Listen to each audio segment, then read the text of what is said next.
Doctor صاحبہ آپ موجود ہیں، ارشاد فرمائیے، دین اسلام نے استاد کو روحانی والدین کہا ہے، ہم کہتے ہیں کہ وہ روحانی والدین ہیں ہمارے، اس بارے میں آپ کیا ارشاد فرمائیں گے؟ کچھ فرمائیے گا۔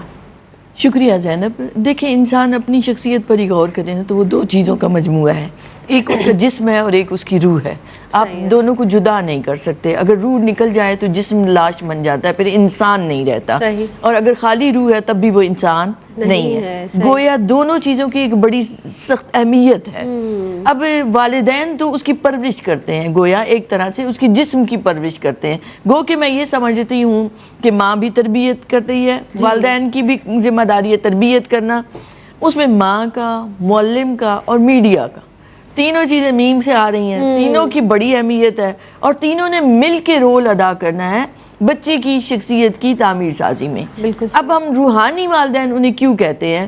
ایک وہ سکندر ذوالقرنین کا قول ہے کہ میرے ماں باپ تو مجھے عرش سے نیچے زمین پر لے آئے، میرے جو اساتذہ ہیں وہ مجھے زمین سے انہوں نے آسمانوں کی طرف پرواز کرنا سکھایا۔ گویا علم جو ہے وہ اتنا رتبہ بلند کر دیتا ہے کہ آپ پر چیزیں منکشف ہوتی ہیں اور آپ آسمانوں کی طرف، گویا بلندیوں کی طرف آپ کی پرواز رہتی ہے۔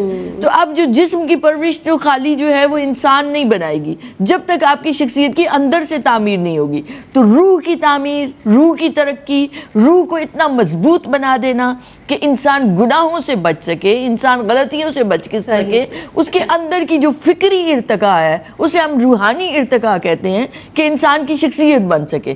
اس لیے اساتذہ کو روحانی والدین کہا گیا کہ ان کا کام صرف انفارمیشن دینا نہیں ہے۔ آج آپ لیپ ٹاپ پہ بیٹھ کے بہت ساری انفارمیشن دنیا کی جمع کر سکتے ہیں، مگر لیپ ٹاپ آپ کی تربیت نہیں کرے گا۔ تربیت آپ کی کرنی ہے تو اس استاد نے جس نے مسکرا کے آپ کا ہاتھ تھامنا ہے، آپ کو جہاں ضرورت ہو وہاں آپ کی مدد کرنی ہے، خواہ آپ مسائل کا شکار ہیں، علمی مشکلات کا شکار ہیں، خواہ آپ کے نجی مسائل ہیں۔ اور آپ دیکھیں تو وقت سے پہلے جب ہم اسلاف کی طرف نگاہ ڈالتے ہیں تو امام شافعی رحمۃ اللہ علیہ جب آئے تھے امام مالک کے پاس، امام مدینہ کے پاس علم حاصل کرنے کے لیے، تو وہ موطا امام مالک پوری حفظ کر کے آئے تھے۔ یہ ایک دونوں کا رول ہوتا تھا۔ تو امام مالک نے ان کو دیکھا تو ان کو آگے بلایا، وہ ایک پرانے سے کپڑوں میں ملبوس تھے، ایک تنگ دستی میں، اور علم کے شوق میں آئے۔ تو امام مالک نے جب یہ دیکھا کہ یہ تنگ دستی کا شکار ہیں اور دور سے ایک مسافروں کی طرح آئے ہیں مدینہ پاک، تو وہ انہیں گھر لے گئے۔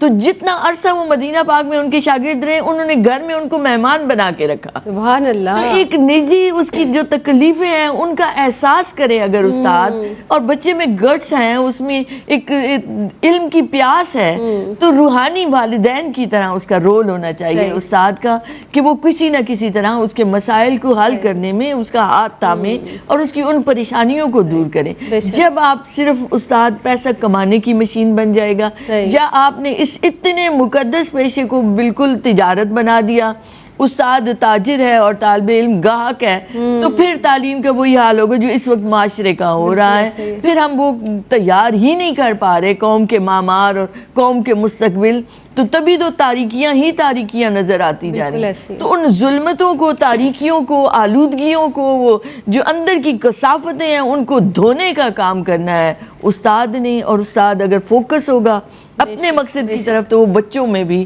ان کی زندگیوں کو بھی بامقصد بنا سکے گا۔ اور ایک استاد ہی تو ہے آپا، وہ ایک ڈاکٹر جو بنتا ہے استاد کے ذریعے۔ بالکل، آپ کسی بھی فیلڈ میں چلے جائیں، آپ کے پیچھے ایک استاد ہوتا ہے، اور یہ بات حقیقت ہے کہ آپ کے ٹیلنٹ کو سب سے پہلے جو جج کرتا ہے وہ استاد ہے۔ استاد ہی بتاتا ہے کہ اس بچے میں کیا کیا کوالٹیز ہیں، اور والدین تک کو اساتذہ بتاتے ہیں کہ بھائی اس بچے کو اس فیلڈ میں بھیجیے، اس بچے میں یہ ٹیلنٹ ہے۔ تو استاد بڑا درجہ ہے، بڑا ہی قابل احترام رشتہ ہے استاد اور شاگرد کا، اگر ہم اس کو سچائی کے ساتھ پہچان سکیں۔